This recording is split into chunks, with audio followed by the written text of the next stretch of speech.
எல்லாருக்கும் வணக்கம். இன்றைக்கி நம்ம கோதுமை ஆட்டி ரொட்டி சுட போகிறோம். அதுக்கு தேவையான பொருட்கள்: கோதுமை,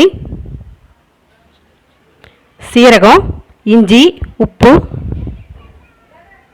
இது கூட போகிறக்கு தண்டங்கீரை எடுத்து வச்சுருக்கேன், சின்ன சின்னதாக கட் பண்ணி. தக்காளி, பச்சை மிளகாய், 2 பெரிய வெங்காயம், கருவேப்பிலை கொஞ்சம், அவ்வளோதான் இது தேவையான பொருட்கள். இப்போ நம்ம கொஞ்சம் இதெல்லாம் அரைச்சிக்கலாம். இஞ்சி, நான் 1/2 கிலோ கோதுமை எடுத்திருக்கேன். அதுக்கு பாருங்கள் 10 பச்சை மிளகாய் போட்டிருக்கேன். உங்களுக்கு காரத்துக்கு தகுந்த மாதிரி நீங்கள் போட்டுக்கோங்க. கூடவே 2 தக்காளி, 1 ஸ்பூன் சீரகம் எடுத்திருக்கேன்,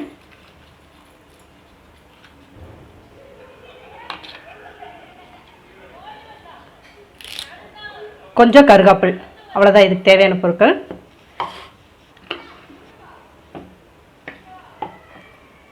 இப்போ நம்ம கோதுமை 6 மணி நேரம் ஊற வச்சுருக்கேன். 6 மணி நேரம் ஊற வச்சுருக்கேன். இதை கொஞ்சம் கொஞ்சமாக போட்டு 1க்கு 2 அரைச்சிக்கலாம்.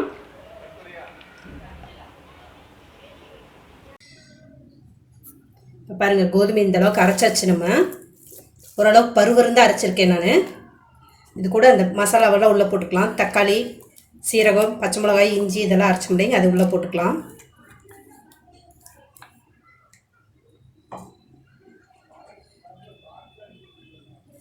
அந்த கீரையும் உள்ளே போட்டுக்கலாம். கீரையை நல்லா சுத்தமாக கழுவிடுங்க.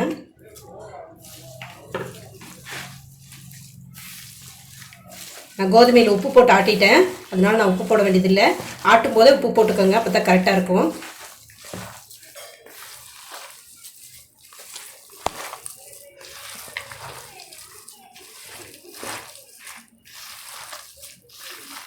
கீரை நீங்கள் முருங்கைக்கீரை எந்த கீரை வேணால் போட்டுக்கலாம். இதுக்கு நான் இன்றைக்கி தண்டங்கீரை கிடச்சிது, அதனால் அது போட்டிருக்கேன். இப்போ இது கொஞ்சம் சின்ன வெங்காயம் மட்டும் பொடியை நறுக்கி உள்ளே போட்டு கலக்கலாம். நம்ம பாருங்கள், வெங்காயம் பொடியை நறுக்கி 2 வச்சுருக்கேன். இப்போ அளவாக 3 ரொட்டி தான் போட போகிறேன், அதுக்காக அளவாக கொஞ்சமாக வெங்காயம் மட்டும் கட் பண்ணி போட்டிருக்கேன்.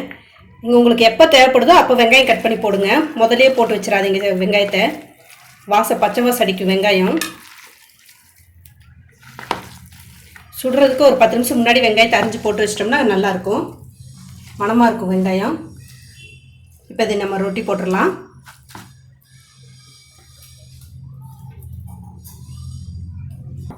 பாருங்கள், தோசைக்கல் அடுப்பில் வச்சுருக்கோம். கல் கொஞ்சம் காயட்டும்.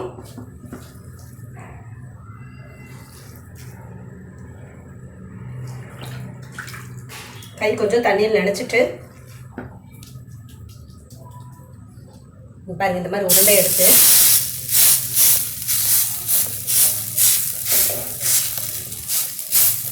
கோதுமை ஆட்டினோம்னா அந்த பாலோடு இருக்கிற மாதிரி நல்லா டேஸ்ட்டாக இருக்கும் ரொட்டி.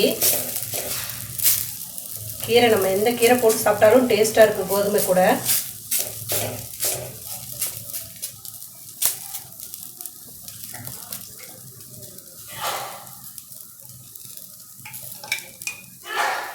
எண்ணெய் கொஞ்சம் நிறைய ஊற்றிக்கலாம், நல்லா வேகும்.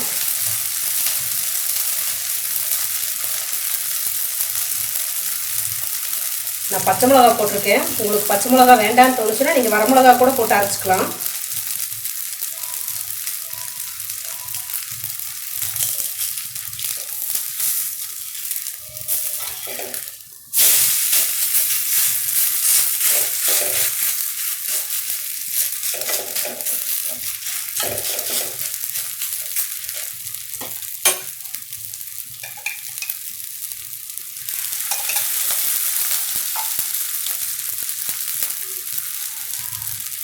நல்லா வேக விட்றாருங்க. அதான் இந்த பச்சையாக இருக்குதா கோதுமை, அதனால நல்லா வேகணும்.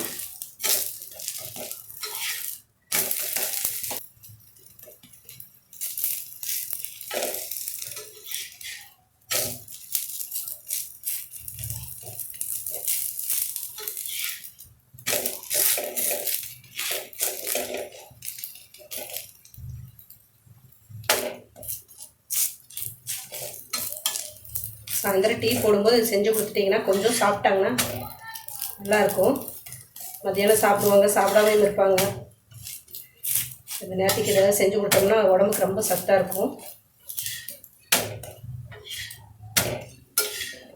அது ரெடி ஆயிடுச்சு. பாருங்கள் எப்படி இருக்குன்னு.